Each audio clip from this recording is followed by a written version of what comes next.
Night 6 of the World Grand Prix semi-finals night. First up, who do you fancy here? The wizard Simon Whitlock or the debutante Dutchman Dirk? And then, are you in the mood for some drama, Chizzy? How about you, Gezzy? Tension and tears, Tungsten 2 today on High Roller Radio. Yes, it's been bombs away for Boyle Sports, the tourney sponsor, Dynamite Darts this week, right? Double in, double out, and there has been drama. All kinds of it. Semi-finals night announced Joe Cassidy with the Grand Prix marquee. Whitlock versus Duijvenbode, Chisnall versus Price. Who will make it through to the final? That question remains to be answered. We can tell you, thanks to Charlie Gray on Facebook, that the Iceman is the only seed left in the tournament. Look at this. All these great players, all this talent, completely X'd right off the list in Coventry. It's been that kind of week. The world number one, of course, KO'd last night in dramatic fashion by Simon Whitlock, or as we affectionately call him,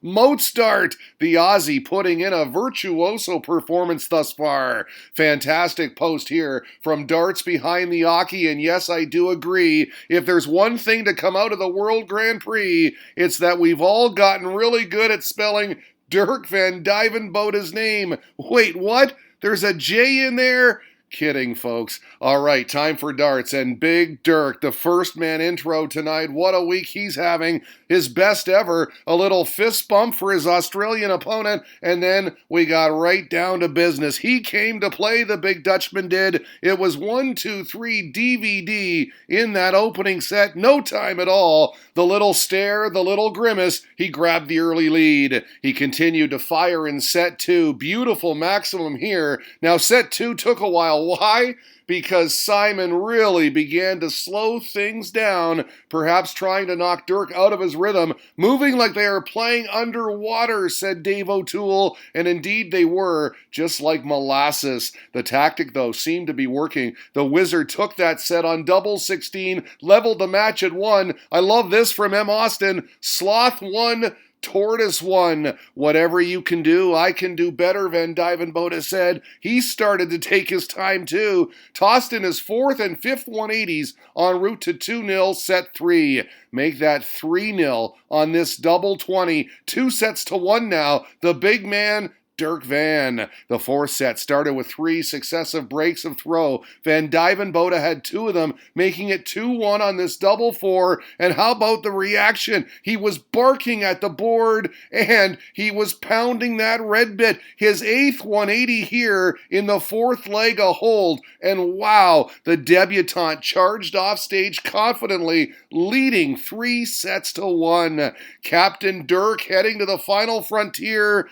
Dynamite tweet from Mr. M.A. Well, my friend, yes, he was. He was on the Starship Enterprise. Thanks to this double 16, took set 5 at love, and can you believe it? The debutante has done the unthinkable. He's reached the World Grand Prix final, his first ever major final, by the way, on his first go-around. The raw emotion evident. What a performance. Absolutely pummeled Whitlock 4 sets to 1. My boss texted me after I beat Gary Anderson, he said afterwards, and he was in tears, proving once again that darts is life. Amazing, said Wim, who then predicted if he wins the whole tournament, we might see him in the Premier League next year. Wouldn't that be something? The tournament of shocks rolls on, replied Barry Gribben. Van the man in the final. Yes, he is. And as Liam Martin reports, he's also into the Grand Slam. That win qualifies him. And that's what winning does, folks. You get into other events. Liam, yes, what a year for Dirk Van Duijvenbode. How about this guy? A little ice baby as Gerwin Price hit the stage, unpacking his weapons for a showdown with Dave Chisnall. And we got a lot of this in that opening set.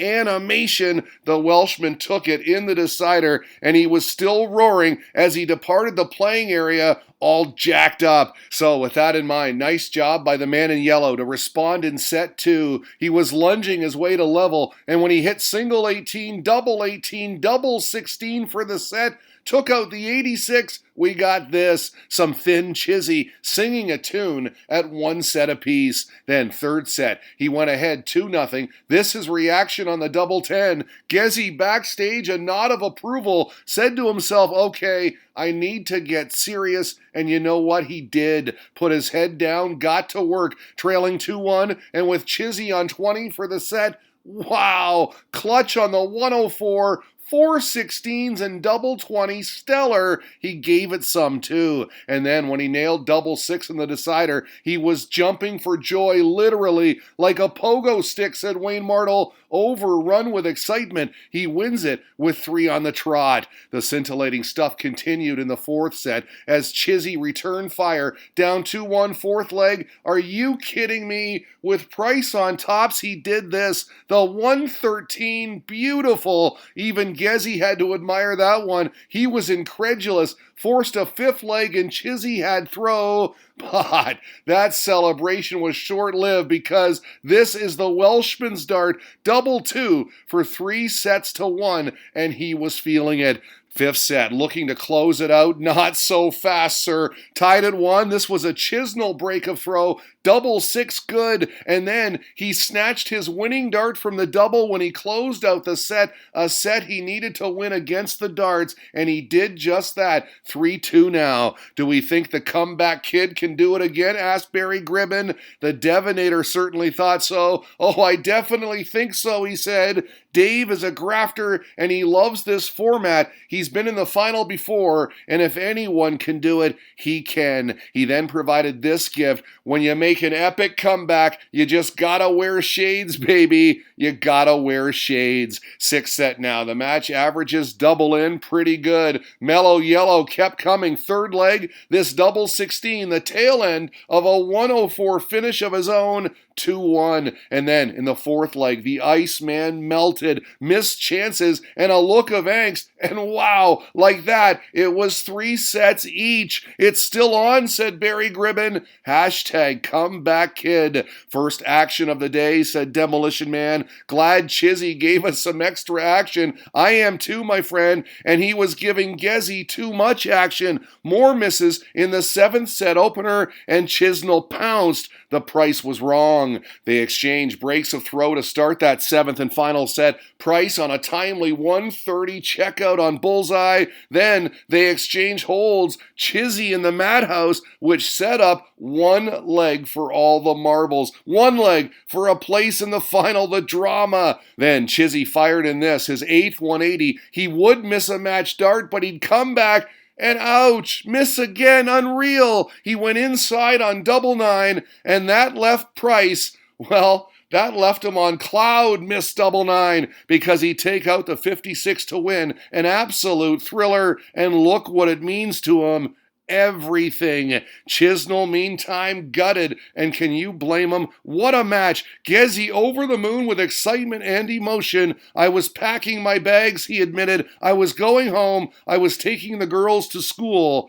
I'll wait till Tuesday to do that now. I'm gutted Chizzy didn't win, said Jane Grey, but great game to watch. Ethan and Richard both shocked as well. Gutted, said Ethan. Unbelievable, replied Richard. So there you have it. The semifinals done and dusted. Edge of your seat stuff. And that means this is our final. Gerwyn Price versus Dirk van Duijvenbode for the championship for the World Grand Prix. You know what that means. We've got ourselves a 2-headed monster final today on High Roller Radio.